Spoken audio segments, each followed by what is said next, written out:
And so it is my pleasure for everybody that's on to introduce Mike Schultz and welcome you all to another edition of the University of Idaho, Utah State, and SDSU webinar. We're really excited as we kind of gear into, hopefully, fingers crossed, the new spring season and things are starting to warm up. But with that also comes shearing for many of our flocks. And so we wanted to bring in some expert advice here from Mike. Mike is the Montana State Custer County Extension Agent out of Miles City, Montana, and has been with MSU Extension for 29.5 years. He has worked in Garfield, Blaine, and Custer County, and was a professional sheep shearer starting in 1988 as a way to pay for college. He then shore professionally for 33 years before retiring in 2021 when a shearing injury dislocated his hip, resulting in a hip replacement. It allowed him to go to New Zealand and Australia by shearing and receiving training and instruction so that he could improve his technique and ability to teach shearing schools. He's been a principal instructor for the Montana State University wool harvesting schools since 2000 until he retired, but has also taught schools in Montana, North Dakota, Texas, Wyoming, and Alberta, Canada. And so I think we're really excited to hear what you have to say and really helping producers make sure that shearing day is successful for both the producer, the sheep, and the sheep shearer. Well, Jalen, thank you for the invitation today. I do appreciate the opportunity to talk about this subject. It is a subject that I've put some thought into over the years because, you know, we're all about trying to ensure that safety and welfare of the animals and the people that are working them. And shearing day is a big day. Some of my experience on preparing the sheep for the shearing day is something that maybe some producers maybe fail to think about ahead of time, and hopefully what I present today can help you think through the process and help make sure it's successful for everybody that's involved there. I just want to say that you know, I titled this Preparing for Success on Shearing Day, but you know, with the shortage of sheep shearers out here, it might be better titled on how to get your sheep shearer to come back next year. Because you know, it's pretty short, and the supply of sheep shearers is pretty short, and you have to be able to work with them and make sure that you keep them happy so that they do a good job for you and they keep coming back. Pretty much all of this information, if you go out to ASI, I've worked with Heather Pierce to try and get a good preparing for shearing bulletin put together, and it is published up on the ASI site, and I'll share that with you at the end of the program. But just for a checklist, it's a pretty good checklist to go through as you think about shearing day. So just jumping into it here, we're going to talk about some keys to success in your planning and preparation process, focused on your flock management, some communication things that you need to pay attention to, what your facilities needs are, your responsibilities there, labor requirements for shearing day, how to plan and prepare for that, your the shearing day protocol, the day of shearing, and then what you're going to do after the sheep are shorn. We're going to talk a little bit about that to help you be successful. So just start out, you know, like I mentioned, the safety, the welfare of the sheep and the people working them, and the wool quality. You know, really, who's responsible for that is the sheep producer or the sheep owner, and it's your responsibility to make sure that all of the safety issues you've taken care of. Any type of a safety issue as we go into shearing day, that includes your facilities and the conditions that people are going to be working in. And so as you're planning, I just implore you to make sure that safety is on top of your mind as we go forward. Also, the welfare of the sheep. We're under a microscope in today's society, so we want to make sure we're properly managing our sheep. And they need to be prepared to be presented to the shearer with the priority of the least amount of stress for both those animals and the people that are handling them. So those two things need to be on your mind. They're your responsibility.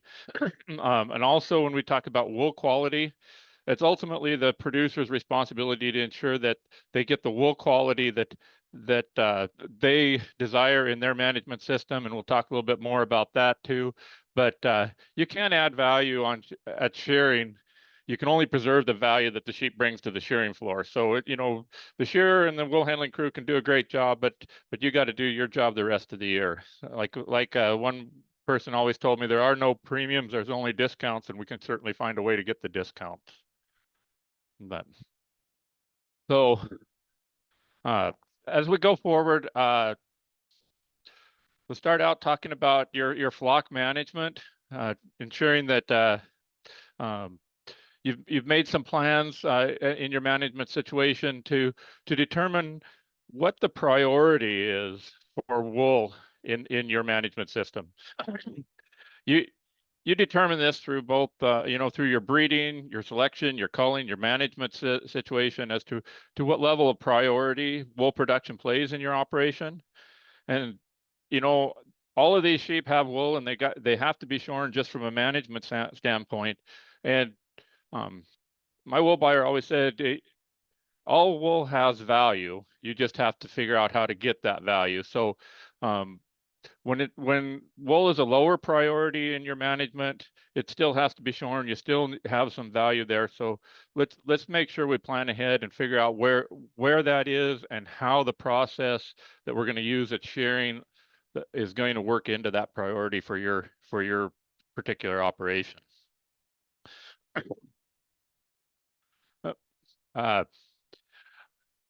Talk a little bit about nutrition management as we look towards the shearing season.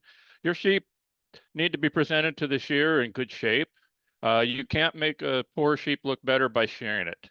A lot of the issues that I've seen with people dissatisfied with the shearing job really stem from the sheep not being in good enough condition or over conditioned at shearing time, and the shearer has some difficulty harvesting the wool because of the condition of the sheep.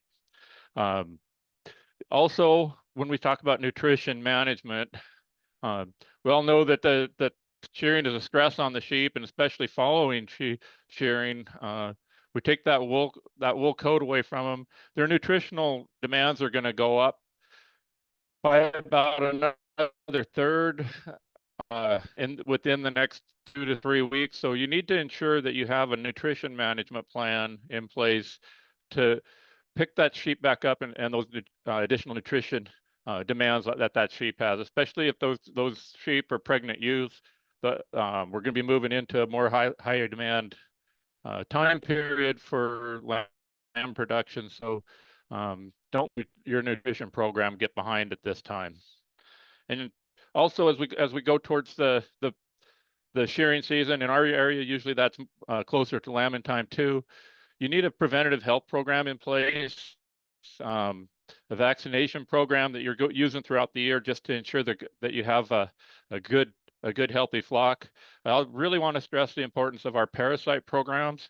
At shearing time, our external parasites become quite evident if you're not managing those, and we'll talk a little bit later about that and how to manage them. But you need to be on a program to manage both your internal and your external parasites to ensure that the flock is managed properly, so that the sheep come to the shearing floor in the right condition.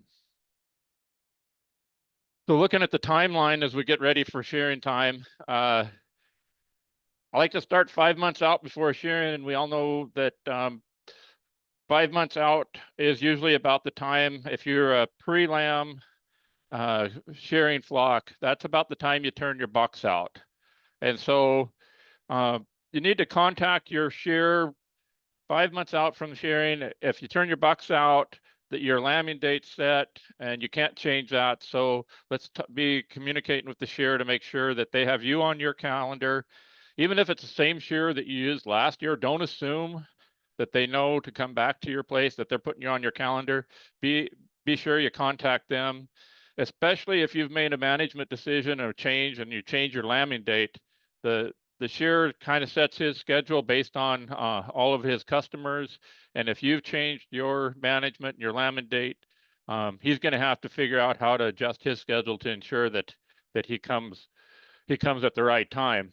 And I would really stress the fact that you need to be scheduling shearing at least 6 weeks ahead of the first lamb that hits the ground.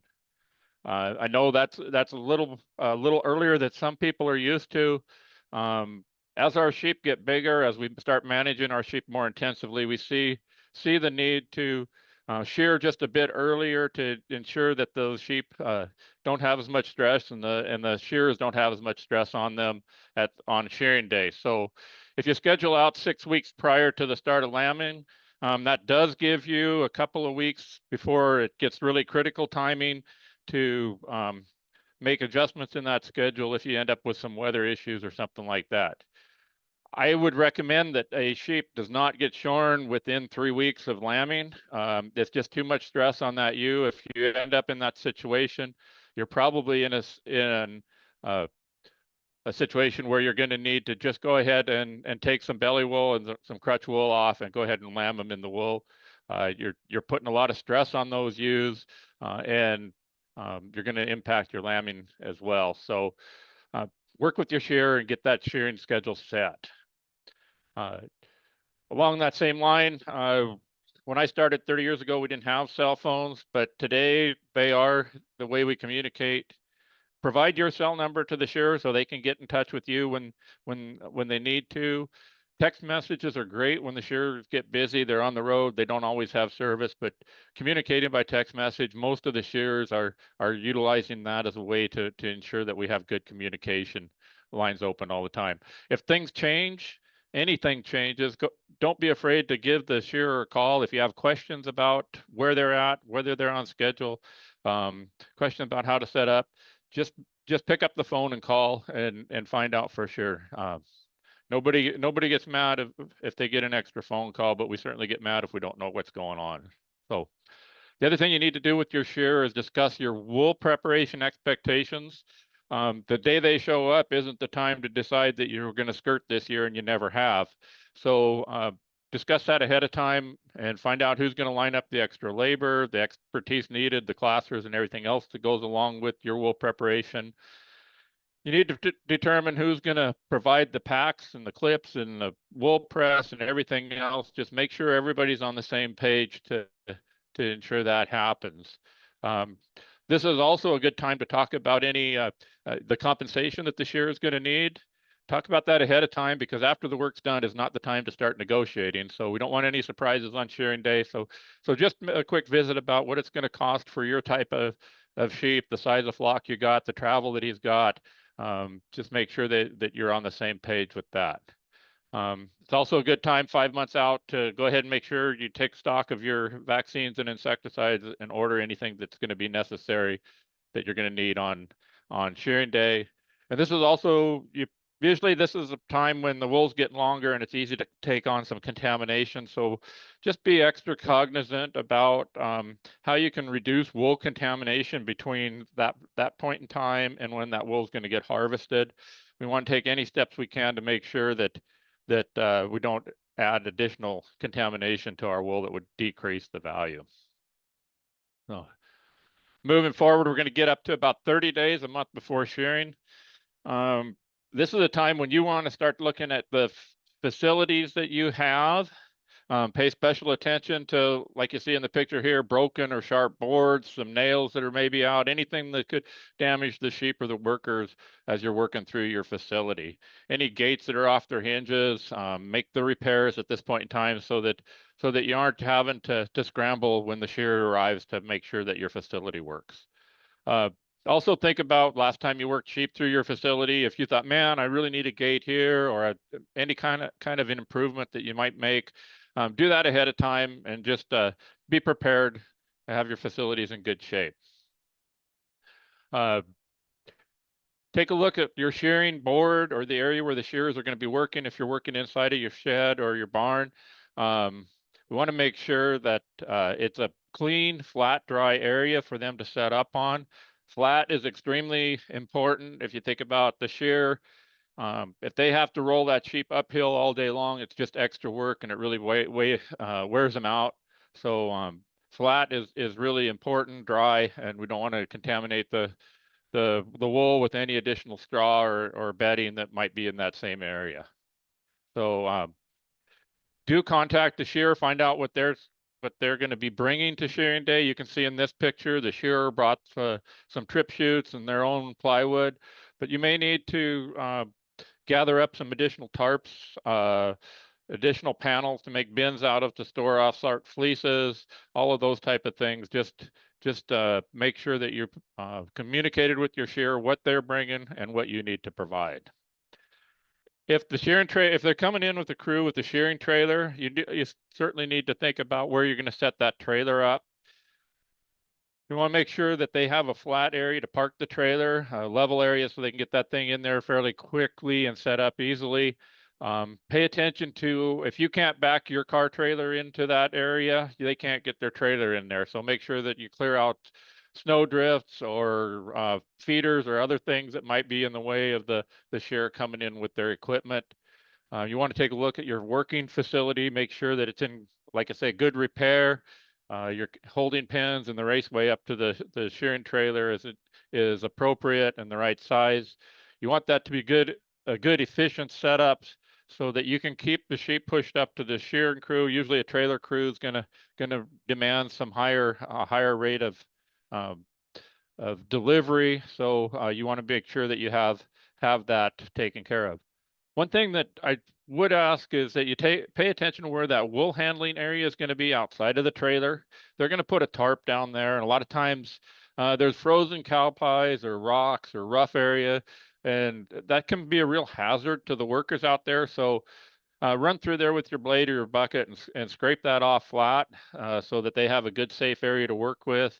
Think about where the press is going to be and make sure there's a place to bring those wool bales out. You can see here they just dumped them out on the grass on the ground. If those get stained and dirty, then the buyer sees that and that can diminish the value as well. So have a plan for how to handle those wool bales. In our area, a lot of times we're setting up where it might be icy. Putting a plastic tarp on ice is pretty dangerous. So we've gone to using like wood stove pellets to put on the ice or salt or floor dry, anything like that before you put the tarp down. If you can be prepared to provide something like that, that'll really help with the safety consideration for that trailer crew when they're going to work out there. So a little bit more on your facilities. Electricity, you're going to require electricity that day and decide whether the shearing crew is bringing a generator, then they need to know that ahead of time. If you're providing the electricity, make sure that it's close, accessible. You've got the appropriate ability to put heavy extension cords. Every shearer inside your barn is going to need about 15 to 20 amps. So make sure you've got enough service for those shearers to work. Address any lighting issues. If you've got dark spots in your barn where you're going to set up your wool handling area, your wool handlers can't work the wool if they can't see it. So hang some extra lights in there and make sure that you're well lit throughout. In that, talking about that wool handling area, make sure you got a place, if you're going to use a skirting table, make sure you got a large enough place that you can get around the table, you can safely work the wool. You got bins for off sorts and place to store those fleeces that may not fit the main line. Those are things that you can do ahead of time and make shearing day go a lot smoother if you've thought about that ahead of time. A lot of people forget garbage cans in the shearing barn. During the day, there is going to be some things that are going to need to be put in the garbage can. They don't go in the wool line, especially water bottles and everything else. Those bins for bellies and tags, they look a lot like a garbage can. And if there isn't a garbage can available, we see a lot of trash end up in there. So make sure that you got garbage cans available for the workers and your helpers as well. Talk a little bit about your wool storage area. Once you get the wool in the bag and pressed in the bags, you need to make sure that you have an appropriate storage area. You see that picture at the bottom right-hand side here.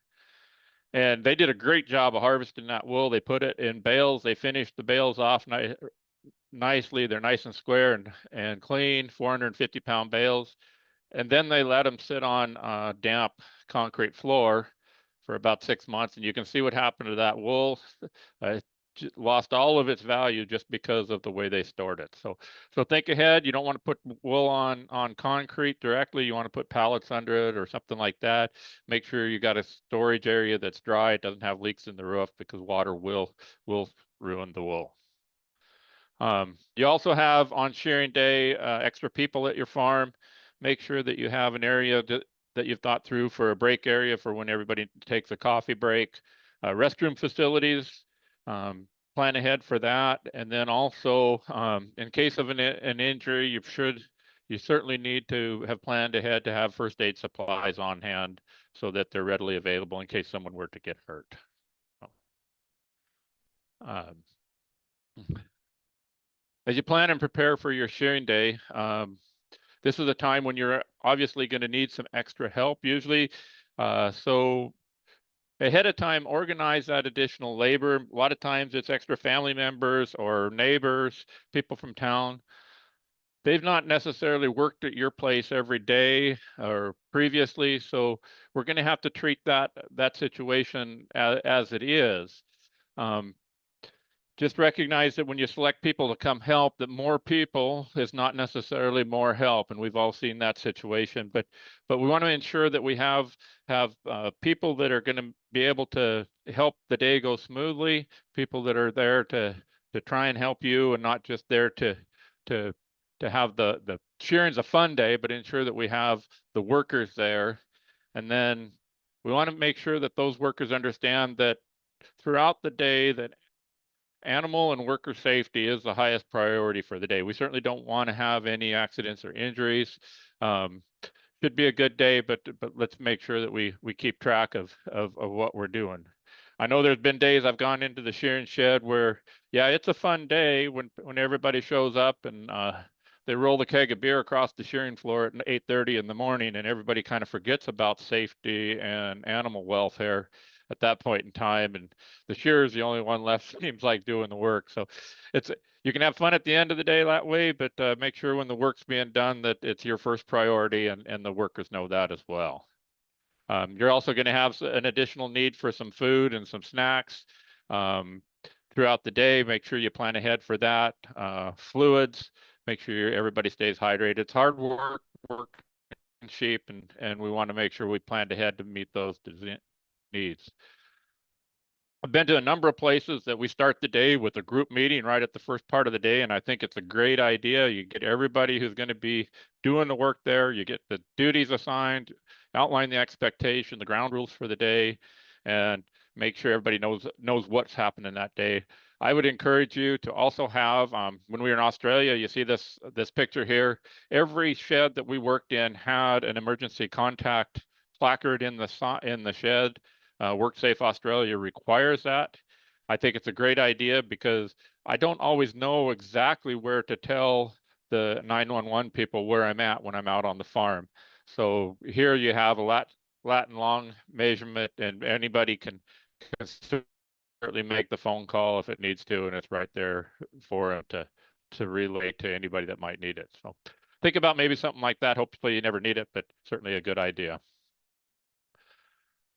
As we go right up to shearing day, as a sheep shearer, this is probably the most important thing you can do to make my life manageable for the day, make it a good day for me. If you fail to do this, then it gets to be a bad day for me, which makes it a bad day for everybody who's working the sheep that day. So preparing the sheep for shearing, it's going to start 2 days ahead for sure to just start getting these sheep penned up and moved in towards the shearing area in the pen, so that we make sure that we got them gathered. Your responsibility, watch the weather and make sure you keep them dry. You cannot shear wet sheep. It's dangerous for the shearer. They'll get really sick if there's an ammonia poison gas that comes out of that wool when it's wet when you're shearing, and you'll cause pneumonia in the sheep shearer if they try to shear wet sheep. The wool loses its value, and so it's up to you to make sure those sheep are kept dry. And like I said here, the shearer may not have time to reschedule you if you let them get wet. So do everything in your power to ensure that you're staying on schedule with dry sheep. I also would like to see those sheep sorted before I arrive. I know sometimes we start early in the morning and you need to sort sheep, but in the daylight. So just make plans that you've got the ability to sort those sheep right when or prior to when the shearer arrives. If you can sort your types the day ahead of time and keep them penned separately overnight, that's ideal. You always want to sort your white-faced sheep, your wool-type sheep, so they come to the shearer first. And that includes all of your white-faced bucks and your 6-pin and your white-faced yearlings. You want to shear everything through the shearing facility that is all white breed first, because as soon as you put any colored fiber on the board, that board is contaminated. No matter how well you sweep, it's going to be contaminated for the rest of the day. So we go from our white sheep to any crossbreds, even a white crossbred like a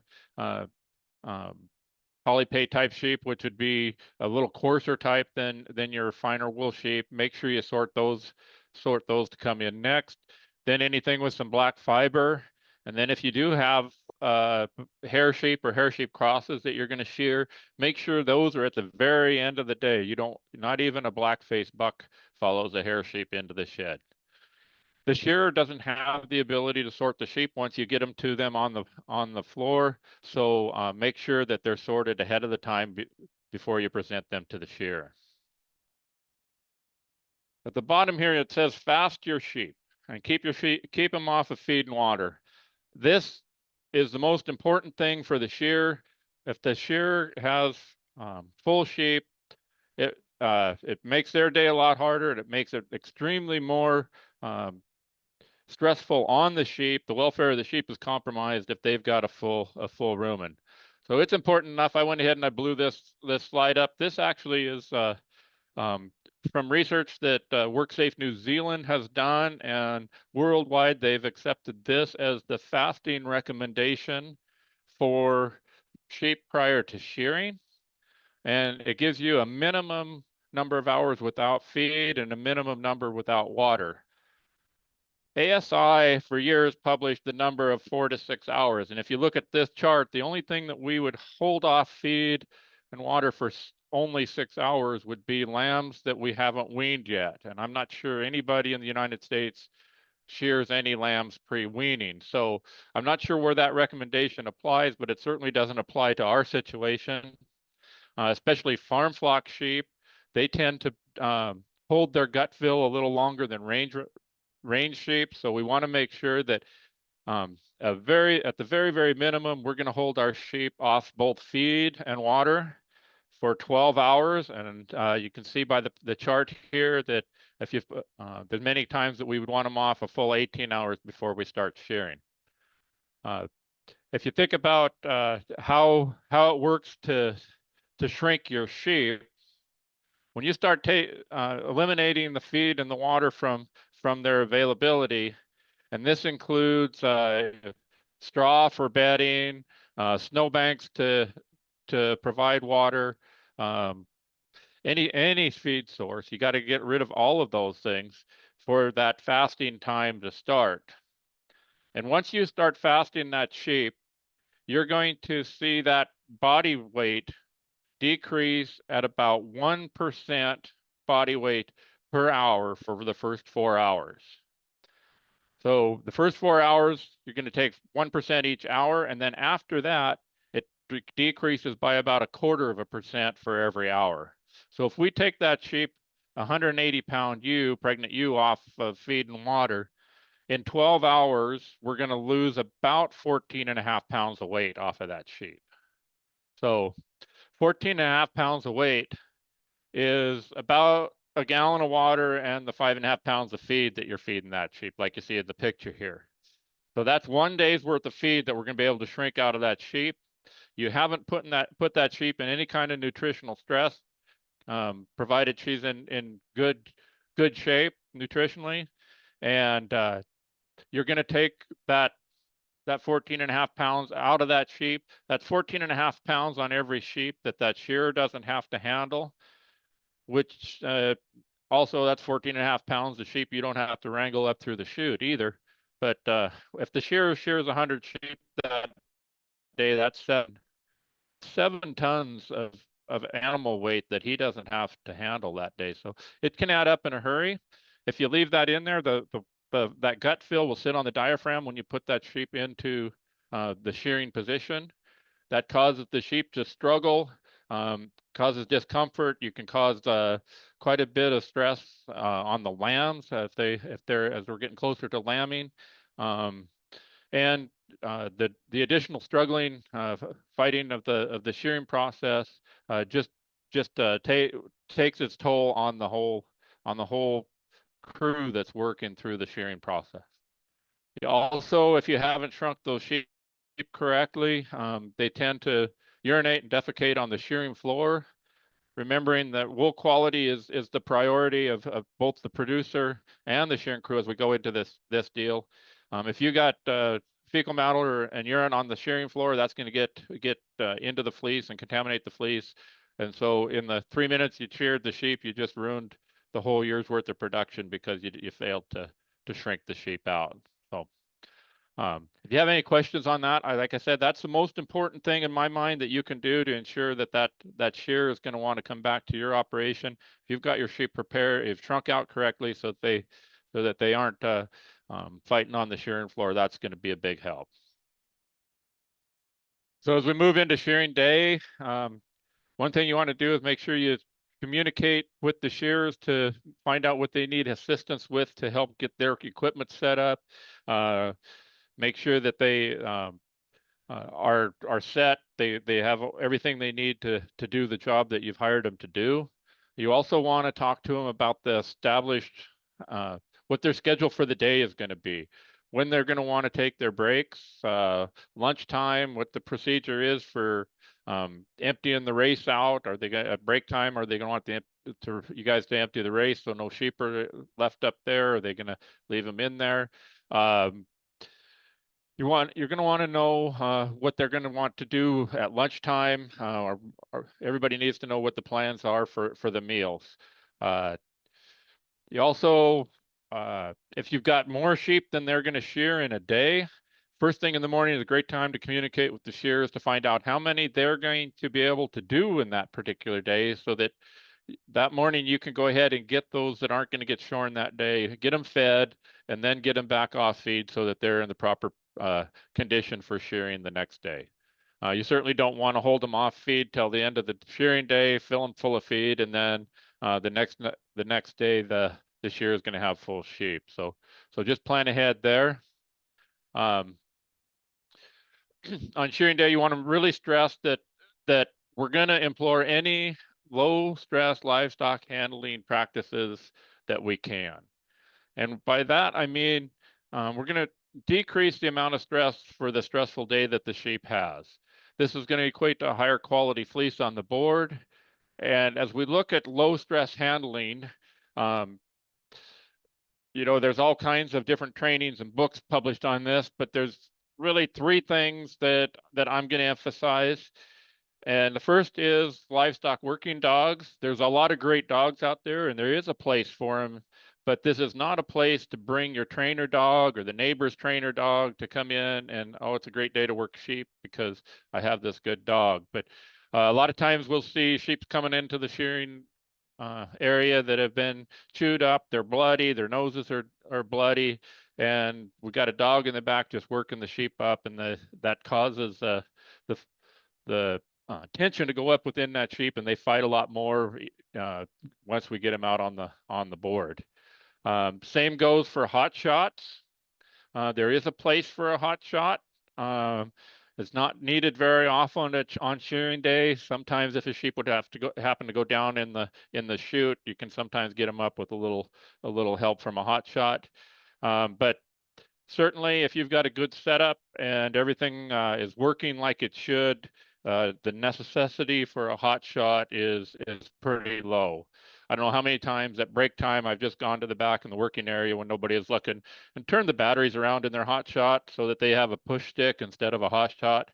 And usually they don't even realize it by the time the day is done that they didn't have any power. So you really don't need them. If you do have to have one, use it really judiciously. The third thing that about stress on shearing day to the animal is let's keep the yelling and the screaming to a minimum. Um, sheep move when you move the one in the front. You can't move sheep from the back, so work from the front back. If you're standing in the back yelling and screaming, those sheep aren't going anywhere anyways. So the other thing is sometimes we'll see a lot of little kids show up at shearing time. This is not the time to have a sheep rodeo. We aren't riding the sheep in the holding pen. We want to keep those sheep as calm as possible. Like I say, it can be a fun day, but let's just keep it reasonable as we go through the day.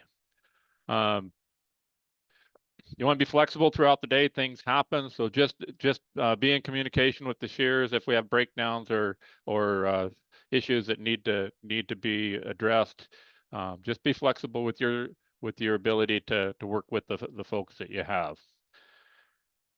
As the shearers are working, sometimes the sheep will start to struggle, will try to get up, maybe fight you a little bit. People are always wanting to know how they can help the shearers. So communicate to your help and the shearers on when and how to assist those shearers. Usually the best thing, the first thing a person trying to help is to get the motor shut off on that shearing equipment. Once the motor shut off, then the danger factor just pretty much disappears. We can fix everything else as long as there's not a handpiece that's running flying around out there. So get the machine shut off. If the sheep gets away, help the shearer gather that sheep back up and get it back into position. But do communicate with the shearers on what they want you to do to help them out. One of the things everybody wants to do if a sheep starts struggling, they want to grab one of the legs of the sheep. For the most part, that's not the right thing to do. That just gives the sheep something else to fight against. So just be cognizant of what the shearer needs and what you can do to help them. And finally, on shearing day, there is to be no vaccination or drenching or pour on prior to when you present that sheep to the shearer.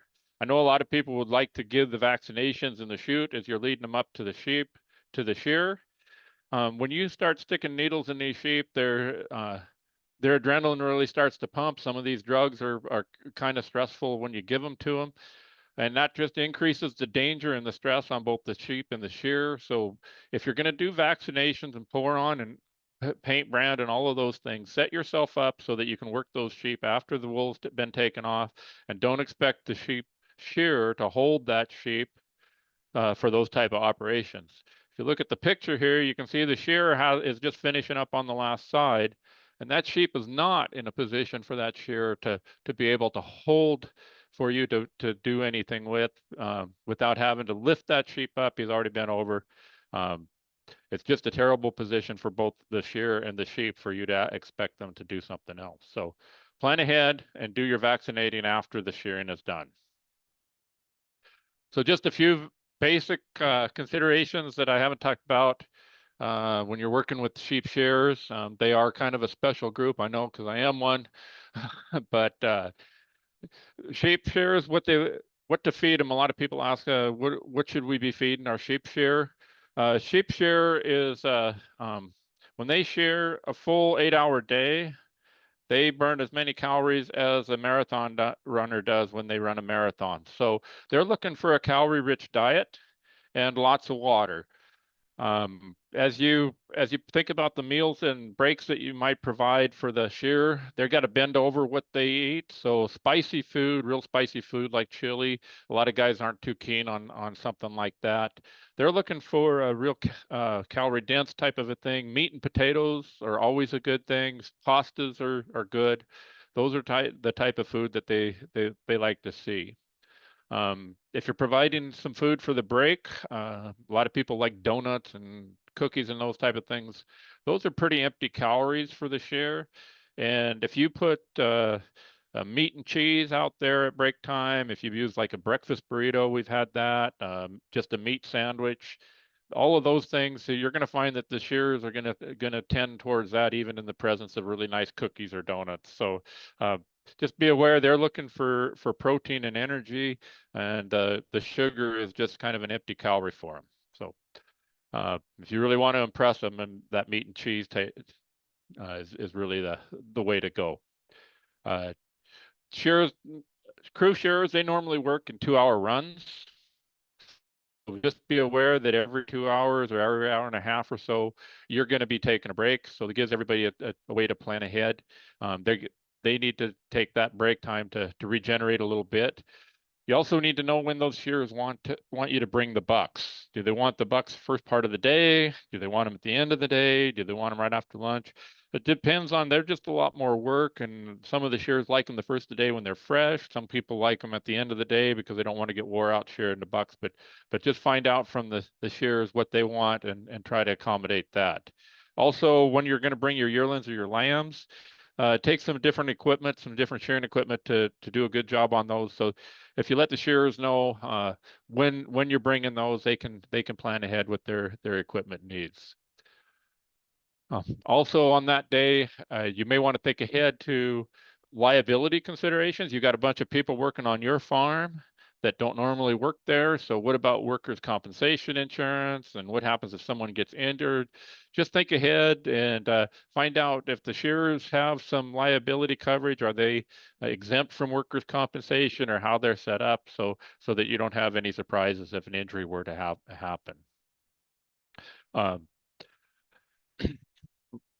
I'd also like to talk a little bit about what happens if you get a shearer that you've got at your place that it just has poor attitude or unacceptable performance. How do you go about handling that? And you hired him, it's your barn, and take care of those type of issues as they happen. Address them if somebody's cutting them up more than you think they should, if they're being careless. Address it at the time, because if I come to your barn next year and the first thing you do is say, man, I sure hope you didn't bring so-and-so because they did a poor job for me last year, I can't do anything about it on that day. But if you'd have told me that if it was happened, maybe we could have corrected it when it was going on. So just be in communication with your guys and make sure that everybody understands what's expected of them, and address those poor performance things as they happen. The other thing is, it's your barn, it's your farm. You can expect the guys to have appropriate language and play appropriate music while they're working. Most of the shearers like to have some music going. It's kind of it just helps them with their rhythm and their dance that they do as they get the sheep shorn.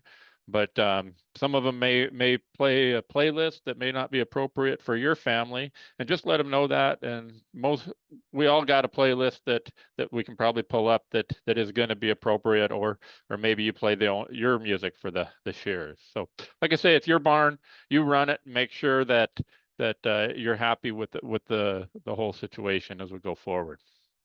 The shearers like to be paid, and so make plans to pay them at the end of the day when the work is done. If you're not going to be able to do that, make sure you communicate that ahead of time when you start talking about compensation, and you should always have that compensation discussion prior to when the work is done, so there are no surprises. So that's kind of what I have for working with your shear. Jalen did ask me to visit a little bit about what you can do to maybe optimize our wool marketability as we move forward from the shearing floor. And as you know, our wool market's pretty depressed these days, and we're struggling a little bit in the wool marketing area. But just basically in the United States, there's 3 things we need to remember. That first, our price is based on the Australian wool auction price. Australia has the only really valid worldwide wool auction, and our price, based on our volume and on the way we put our wool up, is always about 20% lower than the Australian price for the same type of wool. We also are dependent upon the Aussie dollar exchange rate, because if the price is set in Australia, we got to convert that to the United States dollar. And as you can see right now, we're about 40 cents is the difference between an Australian dollar and the US dollar. So we're going to lose 40 cents on our price just right up front when we start looking at pricing our wool based on the Australian wool market value. And so then finally, we recognize that wool is a textile fiber. It's subject to fashion trends and consumer demands. In our current situation, we're really struggling with the problems that arose out of the COVID crisis.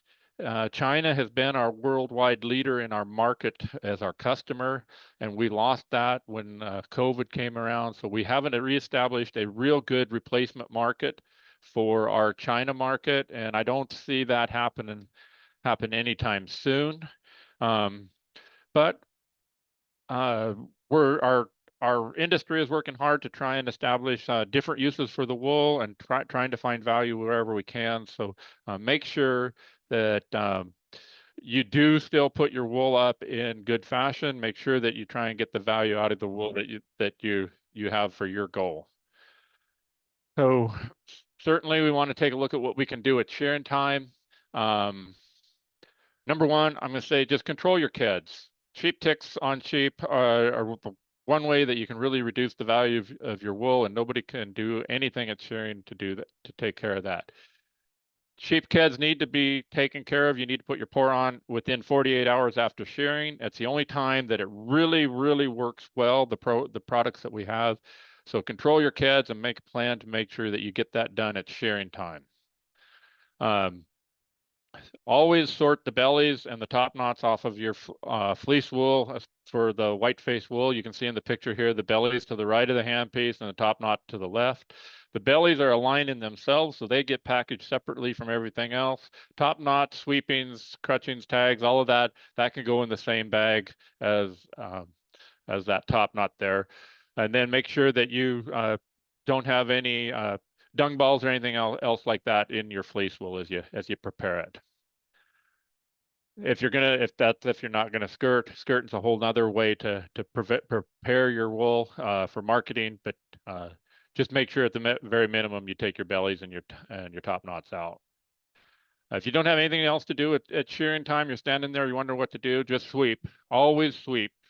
The cleaner we keep that shearing area, the more value you're going to retain in your wool. So even when you're having a trailer come in, somebody should go in and sweep that trailer after every wool bale comes out of the press. It's just a matter of practice to just get that done and keep things clean. One of the things a lot of people fail to do is talk to your buyer before shearing. Make sure you talk to the buyer and find out what they are paying for this year. How do they want that wool, especially the type of wool you're raising? What do they want done with it at shearing? How do they want it prepared, packaged, and what will they pay you the most for?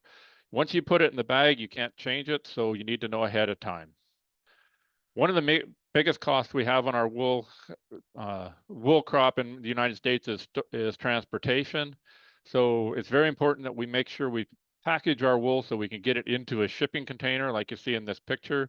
43 inches long is all those bales can be in order to fit this way. And if you can't stack them in like this, then the cost of your shipping of your wool goes up, and then we don't want to see that happen. So you can maintain the value of your wool by making sure that you have nice, clean, well put together packages. The other thing I would just encourage you to do is think about your wool all year long and just take steps in any of your management actions to prioritize that wool value and keep it up as you move forward throughout the year. Guess I'll finish with one last slide here. Larry Prager at Center of the Nation Wool House, he's been a good friend of mine for many years. And whenever you hear him talk, he talks about the causes of wool production catastrophes. And there's 3 of them that he likes to talk about. Kind of a review from some of what I've already talked about, but the first thing he says is no communication between the producer, the shearer, and the buyer. This is something that you guys can all correct. You can just make sure you pick up the phone. It goes both ways. The shearer has to talk to the producer, the buyer has to talk to the shearers and the producers, and the producer has to talk to both of them. So make sure that you're talking ahead of shearing time. If you go into shearing with no plan, that's what Larry says, people without a plan, they always end up with something they didn't anticipate. So if I pull in the yard and the first thing I hear is, I didn't know how you wanted to set up the year, so we didn't do anything, I know our day is going to be bad, because they haven't planned ahead enough to even figure out how to ask me what we needed set up. So make sure you make a plan. And then Larry's big thing is damn poor management. You guys can all correct this. If you find places in your management scheme that are causing an impact for the marketability of your wool, you need to manage that wool for 364 days, because I can't correct that on that last day when you bring it to the shearing floor. So let's do a good job of wool production, even though our value isn't as high as we'd like it to see. Keep it paramount in your production management scheme, so that when the prices do reward you for it, that you have the wool available to take advantage of those markets. So I guess with that, that's what I had for you today, and I'm willing to take questions or any discussion that you might have.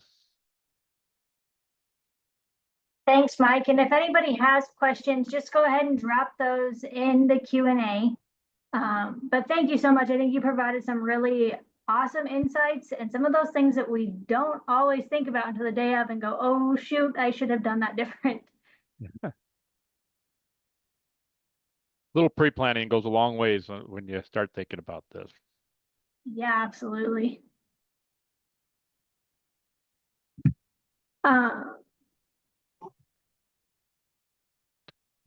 Yeah, they said the feeding chart was very helpful. And I would agree that I feel like even as a producer, sometimes it just gives us peace of mind to know, like, okay, research has shown that it's okay to leave those ewes off feed. Yes, it's actually more harmful to feed them prior to that. And I would encourage people to think about, if you're going to do hoof trimming, or actually even just do an intensive day of working your sheep, to hold them off feed the night before, and you'll find that your sheep are going to work a lot better with less stress if they're emptied out a little bit. So not just for shearing day, I would encourage you to manage those sheep for low stress anytime you're starting to work them. Yeah, absolutely. Someone else asked, is KED treatment similar to lice treatment? So they're all external parasites, and there are some different products. Not all of the products are labeled for lice. And so lice treatment tends to require more of a full body coverage with those insecticides. Kids travel on the sheep.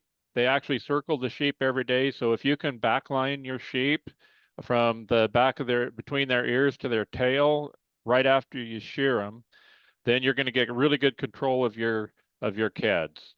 And I say right after you shear them. I like to see them within the first 24 hours. And research says after 48 hours, your efficacy really falls off for your KED treatments. Same goes for your lice treatment.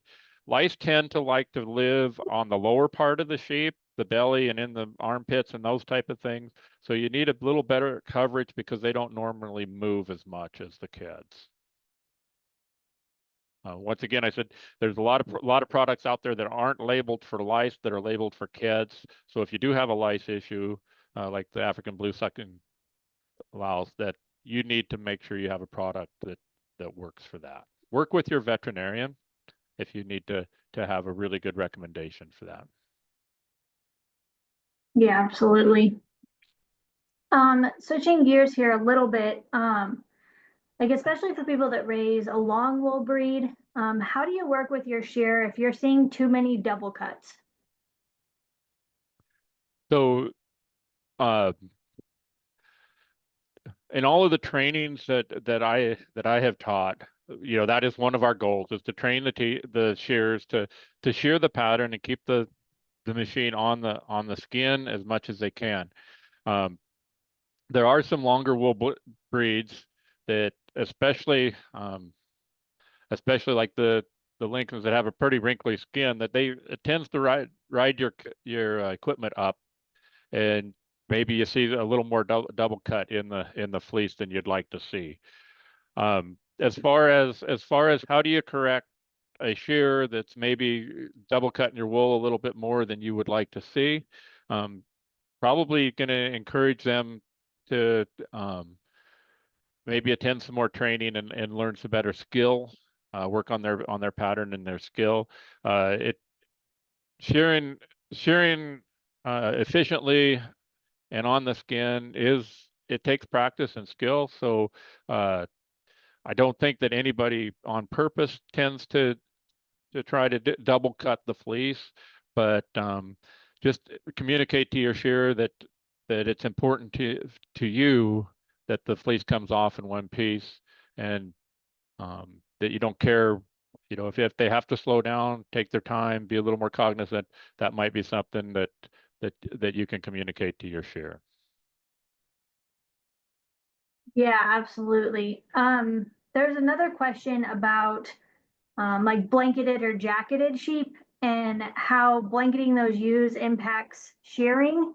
Especially for those hand shears, it's beginning to be such a big market Yeah. that, how does blanketing affect you as a shearer? A sheep that's been blanketed doesn't necessarily um, cause me to shear any differently or anything like that. What it does do, it's nice to have blanketed sheep because the dirt on the skin is a lot less, so I got a lot cleaner fleece to work with. It's easier on my tools. They'll stay sharp longer. Um, as far as management of the sheep that has been blanketed on the shearing floor, um, you know, it's really not any different. You take the blanket off, and you're gonna take the wool off in the one piece fleece that you're trying for with the same pattern. So.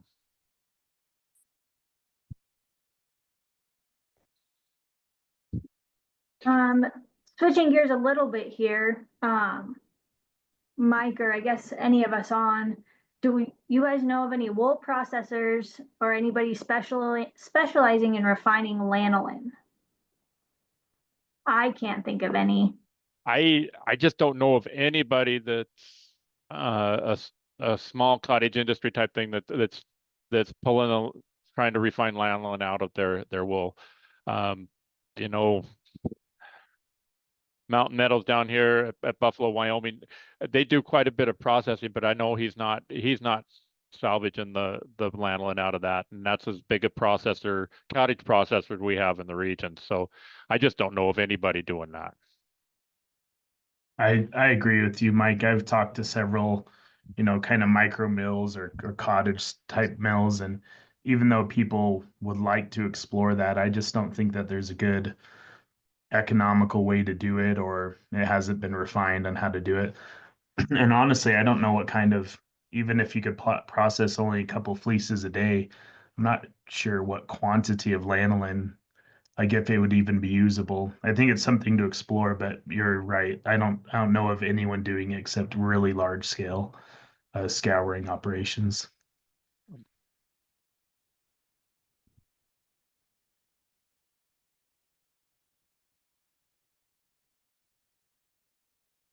Well, I think that's it for the questions. There haven't been any that trickled in the last couple minutes, but I just want to thank you again, Mike, for your time, not only at the webinar, but for all of the years of educating that you've done. We really, really appreciate it. Oh, there's one that just popped in that I think is a good one to think about. What are the kind of special considerations we need to take when shearing smaller lambs? So when you're sharing smaller lambs, you know, say just just lambs that are say 7 or 8 months old, type of a lamb that we end up seeing. Uh, I'll go back to start with the how to shrink those lambs. Depending on their level of nutrition. Now, we see a lot of our replacement ewe lambs that are kind of roughed out in the wintertime, and they aren't in the best of condition. So that is one exception that I would indicate that talk to your shearer, but they may want those lambs to come in with a full belly or a fuller belly, just because they just aren't in sometimes in as good a condition as the ewe flock is. So that would be one of the considerations as you look at lamb shearing. The other thing is make sure that you're taking care of the internal parasites and the coccidiosis, because if those lambs start to get dirty on the back, that wool's pretty short and it's pretty tough for the shearer to get under that dirty wool to get a nice clean job for you without blooding them up a little bit or leaving a lot of wool on them. So make sure that you do everything you can to keep those sheep good and clean. And then just recognize that short lamb's wool, it's going to come off in pieces and not so much as the fleece. So your wool handling situation there might be a little bit different on how you sort that wool to make sure you get the higher value fleece wool out of that away from the rest of it.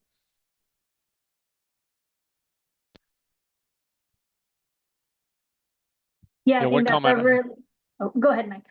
I just gonna say one comment I might make is that, every sheep shearer out there is a beginner at some point in time, and lambs are especially challenging for the beginner sheep shearers. So have some patience with your shearers that are just getting started in the industry, and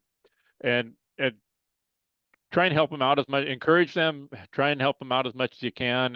And even in the off season from the shearing, if you can keep in contact with those shearers and you find out of a shearing clinic that they might be able to attend or whatever, I encourage them to take advantage of those opportunities. We do need to encourage more people to get involved in the shearing. I know our sheep numbers are down, but our sheep shearers are down as well. So if the people listening in on this can identify people in their community that might want to enter into this shearing industry, we do have a series of ASI sponsored shearing clinics around the country that sometimes it just takes a little push from a grower to maybe even help with the tuition to get into one of those clinics to help them get started and help solve part of this shearer shortage issue. Yeah, absolutely. So there's another question, maybe you can go back to that table again, but can you fast ewes that are still lactating? So let's say you didn't get them shorn pre-lambing. Can we still fast those lactating ewes? So if you look at the sheet I just put back up on the screen here, for ewes that are late pregnancy and lactation, that if you're going to shear them at that point in time, you can hold them off feed for 12 hours. You can hold them off water for a minimum. You need to hold them off of water for at least a minimum of 8 hours. So yes, fast those ewes that are late pregnancy or lactating. Just remember that there's a lot of volume in a sheep. It takes quite a bit of time for that gut fill to move through. So if you start holding them off feed and water, it's not like you're starving them, because all you're doing is reducing the volume that they're carrying. They've still got quite a bit of feed and water reserves that they're able to draw on as they go throughout that fasting period. One of the things that's important is once you finish your shearing operation or your hoof trimming operation or whatever it is that you fasted those sheep for, recognize you're going to have to overfeed, overwater those sheep a little bit to help them catch back up, for the short term in the next 2 or 3 days after that.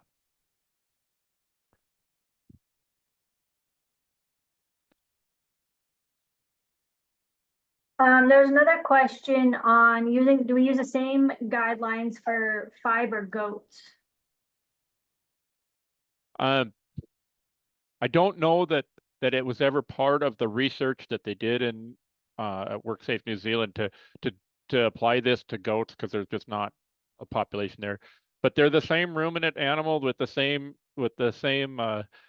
anatomy as the sheep. So I would say that I would certainly apply this to your goats as well, and just be a manager and watch the performance of those goats to make sure that if these need to be tweaked a little bit for your particular animal, that you do that.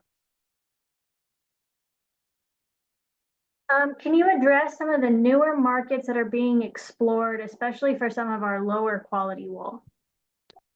So I'm assuming that question pertains to things like the wool pellet market that seems to be kind of the one thing out there that looks promising to utilize some of this lower value fiber that we have.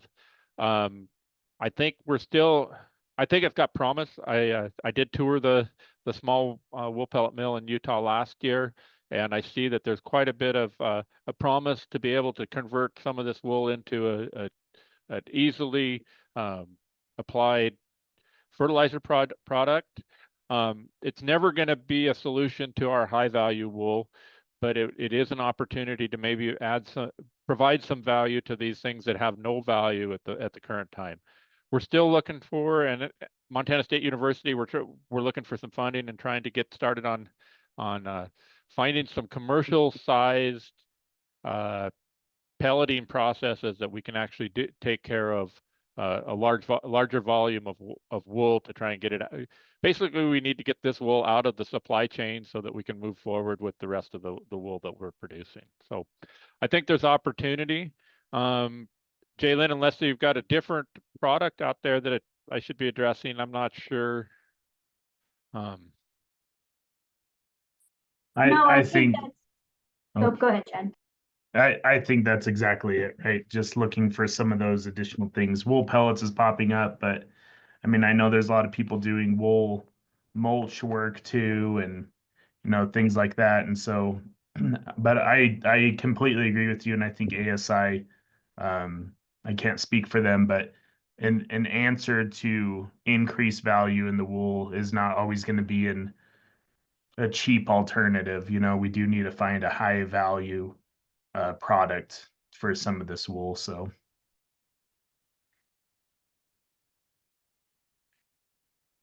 okay, well, I'll pass it on to Jalen. It doesn't look like there's any more questions coming in, and we'll respect your time, Mike, and wrap up. Yeah, thanks again. And thanks to everybody that was on and asked questions. We appreciate it. As always, these webinars will be recorded and posted on the University of Idaho Extension Livestock YouTube channel. And we encourage you, I think after this webinar, you should have the opportunity to fill out a quick survey. And we always appreciate any type of feedback you have on these webinars. So thanks everyone, and hope to see you next month. Thank you for the invitation. Yeah, thank you, Mike.